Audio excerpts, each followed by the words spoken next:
Good morning, everybody. The September 9, 2015 Board for Lease of Texas Department of Criminal Justice meeting will come to order. Before we begin, I'd like to recognize three of our guests. Doug Deschel from Sequitur, Lee Elsner, C.H. Odom, also from Sequitur. Thank you for joining us. We love having our partners visit us here at the Stephen F. Austin. Really appreciate you personally attending this meeting. With that, there are two board members in attendance. And so for the first item on the agenda, we will need to approve the minutes from our last meeting in December 4, 2014 meeting. I was not present at the time, so I believe there will only be one vote that can move for it. Correct. I was provided the minutes earlier, had a chance to look them over, and I move to approve the minutes from the last meeting as presented. Since you have made the motion, it is seconded and carried unanimously to approve the minutes. The next item on the agenda is number 2, as stated. Robert Hatter. Robert Hatter, Energy Resources. Good morning. Good morning.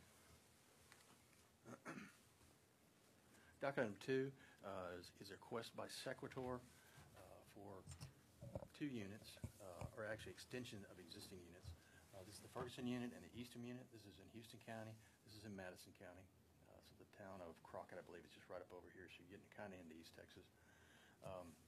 In the unit, there's the TDCJ properties are shown in green, and the river, Trinity River, is owned by the Permanent School Fund. Also, staff's requesting, and Sequitur's requesting permission to add a 10-acre state fee tract that's Permanent School Fund that was identified fairly recently. Also, on the Eastham unit, there was an outlot in here they called the Parton tract. Sequitur informs me that they have acquired that tract and would like to add it into the unit. In addition of that, will increase TCJ's net revenue interest slightly. The inclusion of this PSF tract reduces the TCJ's net participation factor by 0.005%. It has to be a little bit because it's only 10 acres out of 4,500 or so.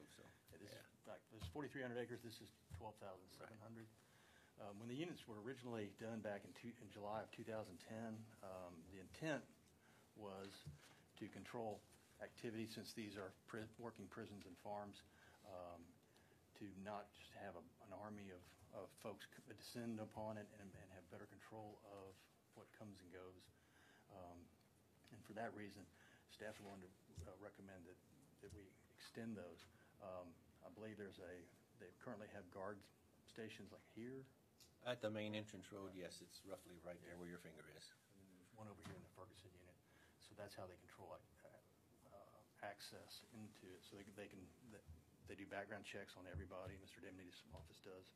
And so they make sure they don't have any previous clients in there. I will say that the concept of doing this is worked well for us, and I appreciate you guys cooperating with that. And it is a manageable situation. I guess you guys know that we are trying to run a penitentiary on the top and allow exploration and development of those minerals underneath, and sometimes those two missions conflict. But it has worked well for us, and I hope you guys. And I'm good in the recommendation. As to geology, just real quick, the vertical wells are Glenrose and the horizontal wells are Buda. And Sequitur has asked for a permanent unit. That could, could be a way to do that, but we would have to make provisions for the tracks to fall out as the wells die. And so rather than doing that, staff's recommending that the unit be extended for 3 years. So basically a 3-year extension of the existing 2 units, the Ferguson and the Eastham. All of the tracks are with standard leases that 40 and 320 in terms of what holds production after the fact. So without this pooling agreement, they would fall apart down to that level, right? For non-production areas. I believe as to Ferguson, and I may have to defer to Sequitur. I believe as to the Ferguson, it has been drilled to density. So based on the Railroad Commission field rules, they could hold all of it. Okay. I believe there's a track. There is, in large part, the Eastham has been drilled to density. I believe there is a tract over in here that would fall away on this So, southeastern edge. It would fall away, but the rest of it, I believe they could roll with the existing field rules. okay. But if oil But you prices, still had to accommodate for falling out with non-production in any unit or whatever, so, okay. yes, sir. And if you had different operators, you potentially if you have a track full out, someone else acquires it. Right. Then you're dealing with multiple operators Okay. and obviously multiple access. Okay. And you could have railroad commission offset requirements where you would have to actually add, if a track fell out and someone else acquired it and they had production, they would be required by the railroad commission to set up their own separation and metering. Right. So as opposed to the central production facility that Sequitur's working on right now, which there again limits the footprint.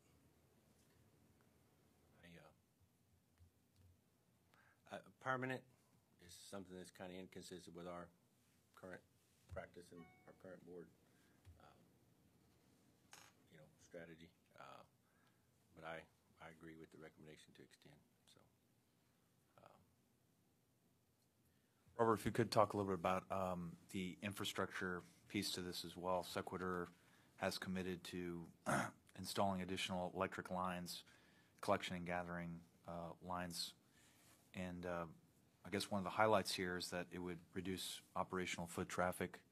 Is that and not having visibly seen the project itself and the operations, is that an issue that comes up? And maybe that's a question for you as well. Here are the electrical lines and here are the pipelines.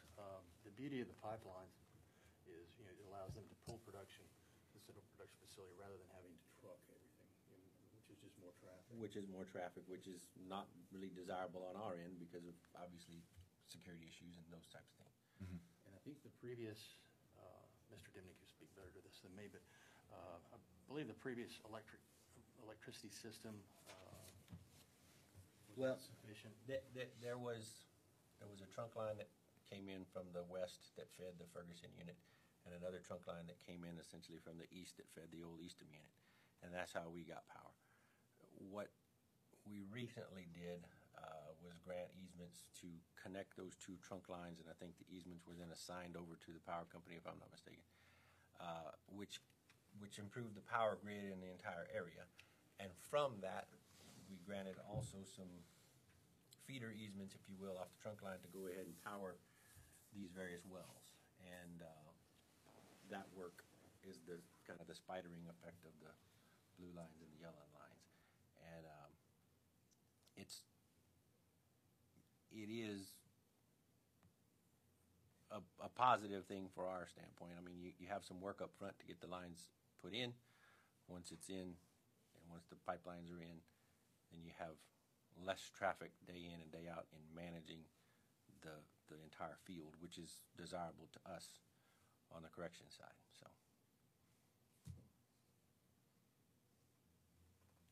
And then one other just quick question with the red box up in the, for those of, I guess, that are watching. That's an outlaw. I don't know if that, yeah. It's a separate operator, and so Okay. it's a tract that's excluded. This was like that before, the Parton tract, but it is now, staff's now asking that it be added. Okay. I do not believe it. And that's highlighted by these red boxes in these maps, right? This red box? This was Right. This was an Red old, outline. this was what was in place when these easements were granted, this outlier tract and the other one. Now they have since purchased this one. That one is still outlined, and I noticed it's not included in the, it's not a tract that's on there, so I'm not. This one is not included. It's currently held in production by another entity, Okay. so that's why it's not included. It's kind of just a point, I'm informed by Secretary that they've paid the state $32 million so far in royalties. So it's a pretty significant amount of revenue. That money, it's my understanding, does not go to TDCJ. It actually goes to TDCJ, but it's not appropriated, so it ends up- Correct. It passes through our account and goes into, I guess, the general fund. But yes, it's collected, deposited, and swept monthly, and goes into general fund. Over the Trinity River, and this little track will be PSF, or RPSF. And that makes sense on that one. And that one was just a surveying anomaly from years. These two tracks are very old. I mean, obviously, prison unit's been around a long time. A approaching 100 years. Surveying wasn't what it is today. Through modern surveying techniques and all this development, they discovered a tract that 10-acre tract was out, and we never had deed records to it. And we've been operating on it like if it was, and GLO discovered it, and then claimed it, and now you've got it, and it just makes that mineral lease whole now. So We'll take every penny we can get. I guess assuming no other questions or comments, the board's probably prepared to move. Yeah, I think so. I'll go ahead and move that we extend the pooling agreement as recommended in A and B by staff. I'll go ahead and second that. So the motion will be made, seconded, and carried unanimously to approve item number 2 based upon staff's suggestion recommendation. There being no further business before the board on the agenda item, this meeting is adjourned. Thanks.